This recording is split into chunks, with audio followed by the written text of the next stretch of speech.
안녕하세요. 유젤라TV 시청하신 여러분들 반갑습니다.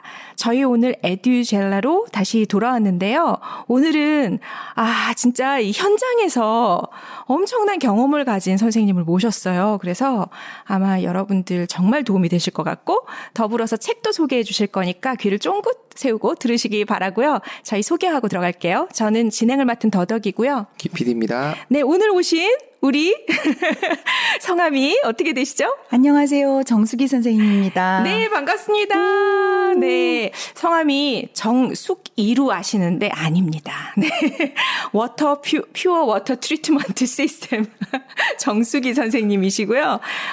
저희가 안 지는 꽤 오래됐는데 그 사이에 어쩜 이렇게 한결같이 열정적으로 그 학교에서 지내시는지 그것도 놀랍고 소개 잠깐 해주시면서 네. 들어가면 좋을 것 같아요. 네. 저는 현재 27년 차 초등학교의 교사로 근무하고 있고요. 박사를 마쳤고 그리고 책을 지금 현재 3권을 썼어요. 와, 네. 그 와중에. 네. 대단한 것 같아요, 정말. 근데 지금 또 쓰시고 있다고 들었거든요. 네, 올해 쓰는 책은 이제 정수기 쌤의 교사수첩이라는 책을 지금 일단 디자인 시안 들어갔거든요. 우와. 네, 그리고 이제 그 전에 3권 썼던 것은 이제 저의 에너지가 초등학교 때 어떤 생활을 했기에 이렇게 교사로서 네.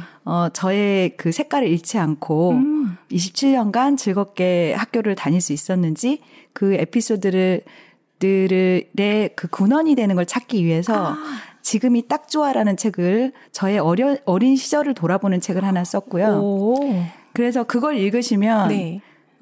그 의욕이 없으신 분들이 의욕이 발딱 생길 것입니다. 치료제 같은 책이네요. 그렇죠. 그리고 이제 2번째 책은 나는 오늘도 학교에 놀러 간다예요. 교사는 가르치러 간다고 생각하지만 저는 교사로서 학교에 정말 놀러 가듯이 여행하듯이 교직 생활 27년 동안 했다고 생각이 들어서 그러니까 한결같이 온 것 같아요. 네. 그리고 그 책을 보시면 이제 교실에서 아이들이 어떻게 생활하는지 궁금하잖아요. 맞아요. 근데 엄마들이 공개 수업을 보거나 아무리 들여다보려고 그래도 그때는 아이들도 선생님도 다 인위적으로 듣기 때문에 연기를 하고 있는 거죠. 요즘 워낙 연기 그렇죠. 학원 안 다녀도 잘해서. 네, 예행 연습한 다음에. 네.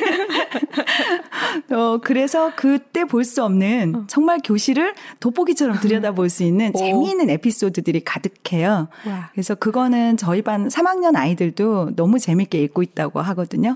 네네. 네. 무료하실 때 읽으시면 지금 초등학생들이 나 때는 말이야 지금은 아니잖아가 아니라 지금 아이들도 너무 예쁘고 순수하구나. 그걸 보실 수 있어요. 그러니까 지금 우리들은 언뜻 보기에 아이들이 쓰는 그 언어도 달라지고 뭐 행동하는 패턴도 달라지고 이러니까 요즘 아이들이 너무 빨리 되바라졌어 이러기도 하고 했는데 그게 아니군요. 그렇죠. 교실 안에서 보면. 네. 그리고 이제 마지막으로 제가 최근에 그 교실을 운영하는 이야기 그래서 신규 때 운영하던 것과 달리 제가 27년 차니까 달라졌을 거 아니에요. 그렇죠. 그래서 최근에 교실 운영을 좀 담아보자 해서 4학년 1반을 가르친 경험을 가지고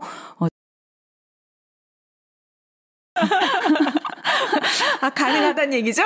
그렇죠. 그래서 제가 우리 반 아이들에게도 좀 리더가 되고 싶은 아이들에게는 이 책을 권합니다.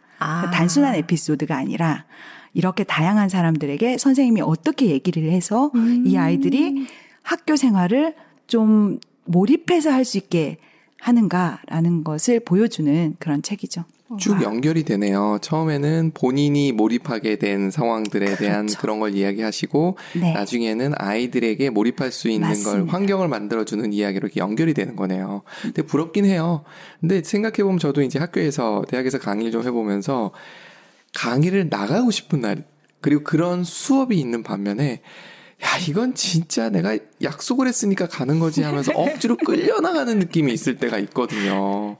대단하신 것 같아요. 27년 한결같이 학교 놀러 갈 수 있다는 것은 이건 대단한 내공이십니다. 그러니까 마인드 세팅이 달라요. 뭔가 그렇죠. 다른 저는 자본주의 정신으로 돈이 되니까 갔던 거라고 생각이 됩니다.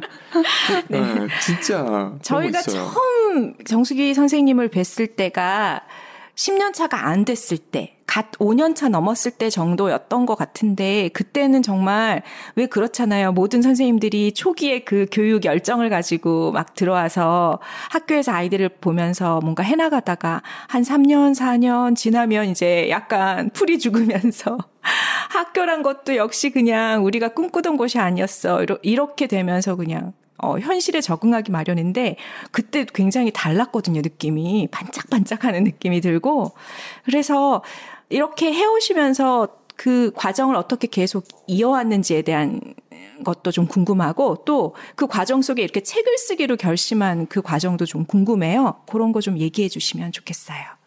제가 책을 쓴 지는 지금 몇 년 안 돼요. 심지어 첫 번째, 두 번째 책을 1년 내에 2권을 썼거든요. 그리고 작년에 한 권을 쓰고 올해 이어서 한 권을 쓴 거잖아요. 그러니까 최근 달려온 건데 최근에 책을 쓸 시간을 내기 전에는 이제 교육청에 그 공동 연구 같은 걸 많이 했고 학술적인 연구를 계속 했다가 무슨 생각이 들었냐면 우리가 교육학 이론이 외국에서 만들어져서 거의 들어왔잖아요. 근데 그 이론은 사실은 교실을 돋보기처럼 들여다보면서 임상 결과로 나와야 되거든요. 아, 네. 그런데 우리나라에 교실 돋보기 그 내용이 없어요. 아, 그렇죠. 그래서 이 아이들 에피소드, 아이들이 과연 어떤 말을 하고 한국 아이들은 어떤 생각을 하고 교실에서 생활하는지. 그래서 외국 아이들과의 차이가 많은데 그런 부분들의 연구 1차 자료가 필요하지 않을까라는 생각에 제가 학교에 있을 때 은퇴하기 전에 이걸 써야 된다는 그런 좀 뭐라고 하죠? 약간 사명감. 네. 그런 마음을 가지고 시작을 하게 됐죠. 다른 연구 작업 하자는 제의를 다 물리치고 저는 3년 했으니 됐습니다. 나의 학습은 끝났습니다. 하고 다른 분에게 하세요. 다 네. 넘기고 저는 이제 모든 것을 정리를 하고 이제 책 작업에 집중을 했습니다. 그러니까 이론 쪽을, 그러니까 어떻게 보면 학술적인 접근을 계속 하시다가 공허함을 느꼈다 이렇게 이해를 해도 되는 것 같네요. 그렇죠. 그래서 사실은 이런 책을 쓰고자 한 생각은 제가 대학 때부터 갖고 있었어요. 그게 이제 일본의 교사수첩이라는 책을 처음 서점에서 한글로 번역된 걸 보고 생생한 교실이 드러나는 거예요. 그런데 실습을 가도 다 보이지 않았던 것들이 그 책에서 교사의 생생한 그 관찰 기록이 남아있는 것을 보고 나도 교사를 하면서 진짜 후배들이 이 책을 보면서 교실을 미리 그려볼 수 있게 그러네요. 해줘야겠다라는 생각에 약간 시작을 했고 또 연구 작업을 해보니까 더 이 책의 필요성을 느낀 거죠. 이거 나중에 드라마화 돼야 돼. 생각해보면 맞아. 우리가 그런 학교의 교실을 들여다보는 건 우리 어린 시절에 호랑이 선생님밖에 없었던 것 같아요. 맞습니다. 맞네요, 진짜. 정말 재밌어요, 이 안에 에피소드가. 진짜 그러면 좋겠다. 생생하게 지금 현재를 대입해서 볼 수 있으면 아이들은 또 그 드라마를 너무 좋아할 것 같고, 재밌을 것 같은데. 그렇게 사명감을 가져도 사실 교사분들이 시간이 많은 게 아니더라고요. 학교 5시에 땡 치면 퇴근하잖아 하는데 그게 아니고 엄청나게 일이 많은데. 잔무들이 무지하게 많으신 것 같더라고요. 근데 그 와중에 시간을 또 내서. 심지어 그 학교 일도 잘하잖아요. 네. 스스로 말씀하신 얘기. 맞아요. 주변에서 다 필요로 하는 분인데. 저도 학교에서 강의할 때 제일 힘드는 게 뭐냐면 애들 가르치는 건 그래요. 근데 그 뒷일인 거예요. 그 리포트 채점하고 성적 매기고 그 교수님들이 조교를 두는 이유를 알 것 같은 거예요. 그렇죠. 조교들한테 그 힘든 맞습니다. 본인은 우아하게. 네, 그렇죠. 그러니까 그 와중에도 이걸 꼭 해야겠다는 진짜 그 생각이 간절했나 봐요. 네, 그래서 주말 없이 작업을 계속 해왔던 거죠. 그러니까 글을 쓴다는 게 참 여러 가지 작업 중에 굉장히 좋은 게 자신을 돌아볼 수도 있고 그 안에서 뭔가 다시 통찰할 수도 있고 굉장히 좋은 작업인데도 불구하고 계속 미루는 이유가 글을 쓴다는 것 자체가 고통이잖아. 문장을 다시 보고 그 수도 없는 작업을 했을 텐데 그걸 1년에 2권을 쓰셨다니까 진짜 놀라운 것 같아요. 안 힘드셨어요? 그렇진 않았던 것 같아요. 아, 그것도 즐겁게. 아니 이제 그 마감 일자를 정해놓으면 당연히 누구나 이걸 왜 했을까 라는 생각에 잠시 빠져들지만 이제 여러 번 우리가 살아보면서 아 이것은 바로 그 목표 지점 직전에 왔을 때 드는 생각이다. 와우. 맞아요. 생각으로 네. 이제 고지에 왔구나. 네. 도인 같으세요. 알고 봤더니 정도인. 네. 그렇죠. 진짜 괜히 했다는 생각이 들 때마다. 네. 직원 거의 다 왔다는 뜻이구나. 그리고 맞아요. 이제 교실 분위기를 이제 우리 아이들 교실 분위기를 말씀을 드리자면. 네. 이제 제가 이렇게 생생하게 살아있잖아요. 그렇죠. 매일매일 꽃이 살아있는 것처럼. 그렇기 때문에 우리 반 아이들도 당연히 저의 영향을 받으리라고 생각을 해요. 맞다. 네. 이제 집에서 약간 안 좋은 감정을 아침에 학교에 본인이 걸어오다가도 우울하고 한 마음으로 왔더라도 학교에 왔으면 저는 최대한 그러니까 즐겁게 해주려고 많이 노력을 해요. 배움이라는 것은 뭐 시간이 걸릴 수도 있고 각자의 속도가 있기 때문에 제가 제공은 하지만 제일 중요한 건 이 시간이 좀 아이들에게 어린 시절 좀 행복했으면 그런 마음이 들어서 좀 즐겁게 해주려고 하죠. 그러려면 아이들이 요즘의 관심사를 알아야 돼요. 선생님이. 내가 거기로 가야 되는구나. 얘들이 요즘 유행하는 말, 유행하는 게임 그런 걸 관찰해서 수업 시간에 한마디씩 툭 건드려주면 갑자기 눈빛이 살아나는 순간이 있어요. 맞아요. 연애담 이렇게 얘기해주면 학생들을 깨울 수 있는 거랑 비슷해서. 네. 그리고 교실에서 이제 아이들도 교실에 와서 사랑하고 또 좌절하고 슬프고 웃고 이 안에서 희노애락을 경험하는데요.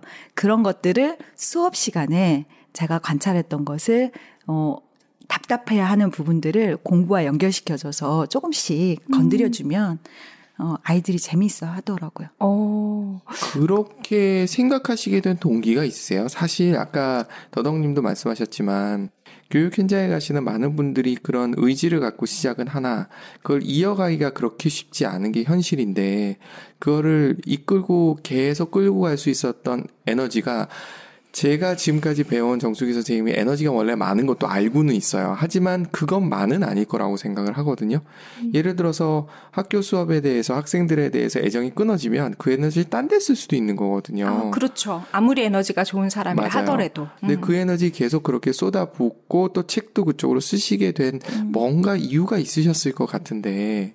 그래서 이제 저에게 질문을 많이 해주세요. 옆에서. 어떻게 그렇게 즐거울 수 있지? 그러니까. 학교에서? 이라는 질문을 던져줄 때 사실 저도 잘 모르겠어서 제가 책을 쓴 거예요.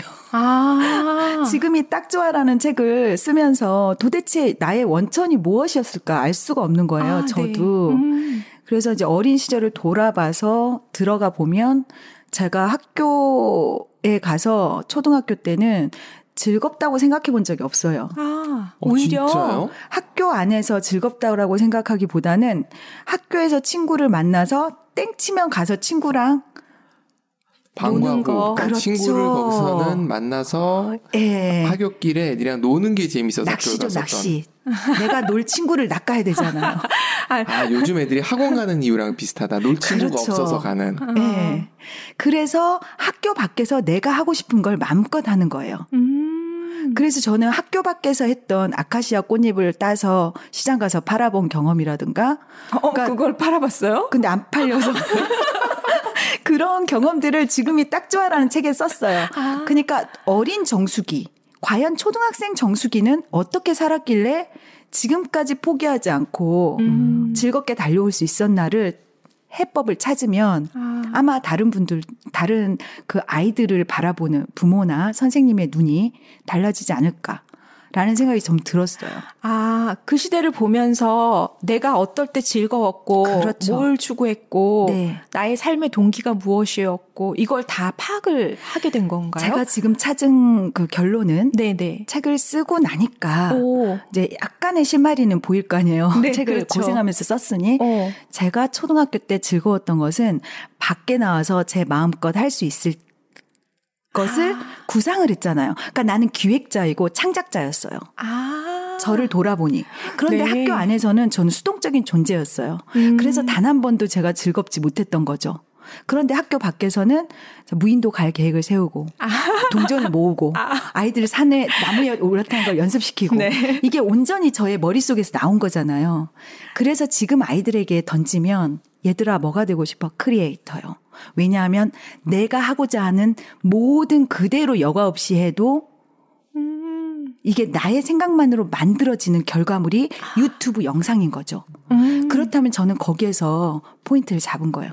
아이들이 학교에서 창작자가 되게 하라. 포인트는 자기가 스스로 결정했다고 생각하게 하라. 맞아. 제 인생은 단 한 번도 제 선택으로 안 간 적이 없거든요. 우여곡절이 많았어요. 누르는 사람도 많고, 시기하는 사람도 많고, 그리고 주지 않는 사람도 많고. 그렇죠. 그걸 안 주면 나는 플랜 B가 있어. 플랜 F까지 있어. 라고 하면서 저는 수시로 만들어내는 거예요. A가 좌절되면 B를 만들고. 그렇죠. 그래서 저의 인생은 정말 다양한 경험을 하면서 살 수 있었잖아요.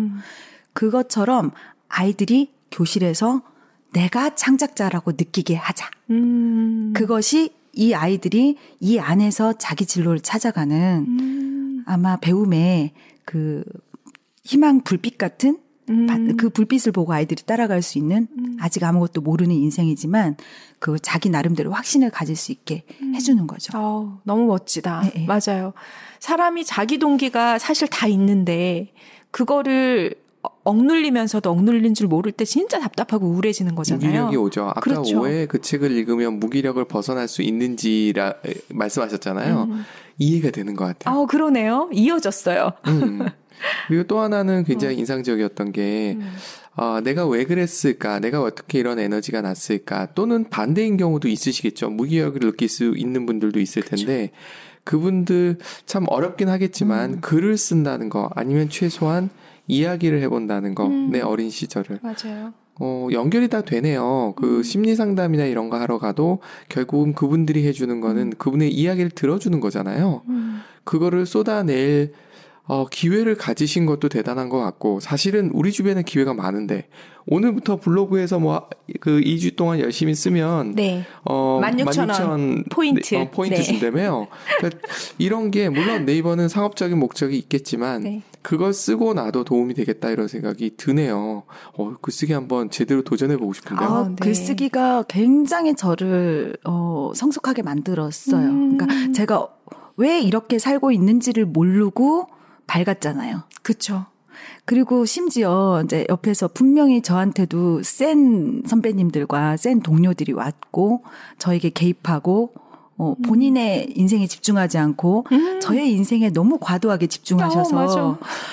그런 사람 있어. 저를 눌러 짓밟지만 저는 굴하지를 않는 그 마음이 도대체 어디에서 나왔는지 저도 몰랐거든요.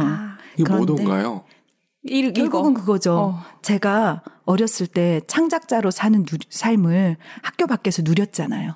정수기 쌤도 결국은 살면서 좌절이 없었다는 건 아닌 거잖아요. 수도 없이 많았죠. 그러니까 사람들은 이렇게 들으면 저 사람 좌절 없이 늘 행복했나 봐. 이렇게 생각을 하기가 쉽거든요. 그렇겠죠. 그런 에피소드 하나만 살짝 던져주실 수 있으시면 이럴 때 이렇게 짓밟혔던 했더니 이렇게 극복할 수 있었다. 사실은 이게 제일 어려운 얘기이기도 하나. 그렇죠. 책에 있는 에피소드 하나라도. 네, 이거 약간 제가 순화해서 말씀을 드려야 돼요. 정말 센 거 그대로, 날 것 그대로는 지금 말씀드릴 수가 없어요. 네. 왜냐하면 같이 눈물 흘릴게요. 아니 지금 세상은 피해 당한 사람보다 가해한 사람들이 파워가 세기 때문에 항상 조심해야 돼요. 네, 저는 그렇게 생각해요. 그거 이해해요. 저는 살면서 절대 저 사람이 나에게 가해를 했다라는 걸 오픈하지 않아요. 제가 겪고 버티고 저는 다른 곳으로 날아가면 돼요. 네, 세상은 제가 선택해서 다른 세계로 가면 돼요. 그 다른 세계란 공간과 함께 보내는 사람과 시간이 달라지는 거죠. 제가 제대로 이해한 건가요? 지금 약간 헷갈렸는데 그 피해를 당하신 분들 입장에서 봤을 때 거기 머물지 말고 그렇죠. 다른 세계로 넘어가서 저는 바로 넘어가 버립니다. 그리고 가해자분들이 보통 이 세상에는 힘이 없는 사람보다 힘 있는 사람이 많기 때문에 그 사람을 굳이 파고 드러내는 것이 지금도 영향력이 주기 때문에 예, 그 부분은 제가 구체적으로 말할 수가 없어요. 예, 그렇지만 여러분들이 겪는 것이 결코 저와 다르지 않을 거라고 생각해요. 맞아요. 사회에 나왔을 때 나보다 위치가 높은 사람 그리고 나보다 사람 뭐라고 하지? 약간 평화롭지 않은 사람. 그래서 남에게 안 좋은 전략을 갖고 있는 사람 들이 있죠. 네. 예, 수도 없이 만났어요. 저도 그 과정에 만약에 올라가려고 생각한다면 그들이 갖은 것을 저도 나눠 가지려면 굴복해야 해요. 무슨 말인지 알겠죠? 그렇죠. 예. 저는 그걸 갖기 위해서 굴복도 해봤고, 예. 그러면서 혼자서 많이 울어봤어요. 직접 부딪혔을 때는 아무렇지 않은 것처럼. 하지만. 제가, 예. 왜냐하면 저 때문에 저의 동료들이나 후배들이 흔들리는 게 싫어서 저는 또 중간 리더니까, 예. 무슨 말인지 알겠죠? 다 어느 정도 리더 역할을 해보면 알 거예요. 그쵸. 제가 끝까지 가진 못했지만 저는 처음부터 리더가 되고 싶은 욕심이 신규 때부터 있었기 때문에 저는 거기에 많이 순응하면서 힘들고 어려워도 정말 부당하고 말도 안 되는 정신적인 괴롭힘을 수도 없이 다 당해보고 또 동료에게 또 질투 어린 바라보는 시선에 또 진짜 뭐라고 하죠? 몸까지 아플 정도로 스트레스를 받아본 적이 있어요. 그 1년을 끝까지 디데이를 세면서 버팁니다. 얼마 남았다. 디데이를 세고 군대 세는 거랑 똑같네. 내 머릿속에서 당신은 쓰레기로 구겨져서 버려질 것이다. 내가 이 공간을 떠나는 순간. 네. 그렇게 하면서 물론 모두 제 옆에 그렇지는 않았어요. 그 과정에 저를 이해해주고 또 응원해주는 사람이 많으나 힘이 없어. 맞아. 그분들은 힘이 없어서 지켜주질 못해. 그러게. 그렇죠? 저는 그래서 더 아이들에게 열심히 노력했는지도 몰라요. 아이들이 교실 안에서 힘의 균형에 눌리거나 괴롭힘을 당하는 걸 저는 절대로 그냥 보지 않거든요. 그래서 교실 운영에 선생님들이요, 용기를 가지라. 교실 운영에 그런 아이들이 방치되게 하지 말라고. 그렇죠. 교실에서도 파워게임이 있죠. 엄청난 파워게임이 있는데 어떻게든 찾아내서 초반에 정리를 해라. 그리고 어쨌든 아이들보다는 선생님이 힘이 있으니까 할 수 있잖아요. 내가 방치하면 너무 슬픈 일이라고 저는 생각을 하는 거. 저가 많이 겪어봤으니까. 맞아요. 그래서 얘기하지 않아도 대한민국에서 살고 어떤 조직 내에 있다면 누구나 힘들어하는 것을 저도 그보다 절대 작게 겪지는 않았어요. 그냥 이렇게만 말씀을 드릴게요. 네, 그걸로 충분해요. 근데 정말 그 대부분 사람들의 착각이 있는 게 어떤 위치에 가거나 뭐 어떤 일을 성취를 하거나 이런 사람들을 볼 때 되게 쉬워 보이거든요. 그분들은 요약해서 얘기하니까. 근데 그 중간에 생략된 그 많은 것들은 맞습니다. 우리가 수시로 주변에 겪는 것보다 더 많은 걸 어쩌면 더 속도 있게 빠르게 겪어냈을지도 모르겠다는 생각이 들면서 막 행간의 것들이 막 들어오네요. 그 이제 느낌이. 이렇게만 얘기해도 경험이 있는 분들은 공감을 하실 거예요. 특히나 그럴 것 같아요. 말씀하셨듯이 리더가 되고 싶은 사람들은 어떤 욕구가 있는 거잖아요. 그렇죠. 근데 그 욕구를 실현하려고 하면 더 많은 부대낌이 있을 수밖에 없는 당연하죠. 거고. 그렇죠. 앞으로 나가려고 그러면 맞바람은 세지는 거니까. 맞아요. 근데 그거를 어떻게 극복하셨는가를 제가 지금 들은 느낌으로는 그걸 정면 돌파를 했다기보다는 다른 길을 찾으신 느낌이에요. 지금 느낌은 책도 쓰셨고요. 학교에서도 제가 늘 듣는 얘기를 보면 파워게임에서 밀리시는 분이 아니거든요. 그렇죠. 근데 저는 그러니까 사람들이 이야기할 때는 뭐냐면 가시적으로 그 사람하고 스파크를 일으키면 그게 어떤 승부를 했다, 또 이겼다라고 생각할 수 있잖아요. 큰 소리 내면. 저도 신규 때는 그랬습니다. 네. 그건 1차원적인 성공이에요. 네. 진짜 성공은 제가 지금의 권력이 있는 사람 앞에서 어쨌든 저도 그 권력을 가지기 위해서는 버텨야 해요. 내 목표가 그걸 버리는 순간 버틸 필요가 없어요. 그런데 나는 아직 그 길이 궁금해요. 가보고 싶어요. 그러면 어쩔 수 없이 제 목표를 제가 설정했기 때문에 감수하는 거예요. 그리고 아무렇지 않은 척 그분하고 대화를 들이다 보면 그분도 부족한 사람이에요. 그럼요. 제가 아픔을 예전에 지금 겪고 있는 아픔을 그분은 저는 행복한 어린 시절이 있었는데 그분은 어린 시절에 뭔가 극도의 상처를 받으면서 트라우마로 그렇게 된 거예요. 그 사람도 인식하고 있지 않아요. 맞아요. 그래서 저는 오픈하지 않는 거예요. 저는 그 사람에 대해서도 이제 이해와 애틋함이 생겼기 때문에. 그렇죠. 연민이 생기죠. 네. 제 옆에서 갑자기 급발진을 한다던가 그러면 저는 이제 판단을 하죠. 나에게 급발진을 하는 것이 아니라 본인에게 급발진을 했다. 그러면 그 사람이 자기가 반복하는 급발진의 하는 그 상황이 포인트가 분명히 과거의 자신으로부터 경험으로부터 나온 것이지 나하고 무관한. 네. 맞아요. 근데 그런 분하고 또 있다 보면 대부분의 사람들이 또 그것이 흔히 얘기하는 트라우마가 돼서 또 다른 사람에게 그런 행동을 하고 그런 행동이 이렇게 세습되는 경우 굉장히 많잖아요. 그쵸. 그거는 그 다음 파트에서 말씀을 맞아요. 네. 풀어놓을 수 있는 네. 얘기를 하다 보니 네. 지금 시간이 어느새 꽤 지났어요. 그래서 1부 우리 여기서 잠깐 마치고 2부에서 돌아오겠습니다. 네, 감사합니다. 네, 수고하셨습니다.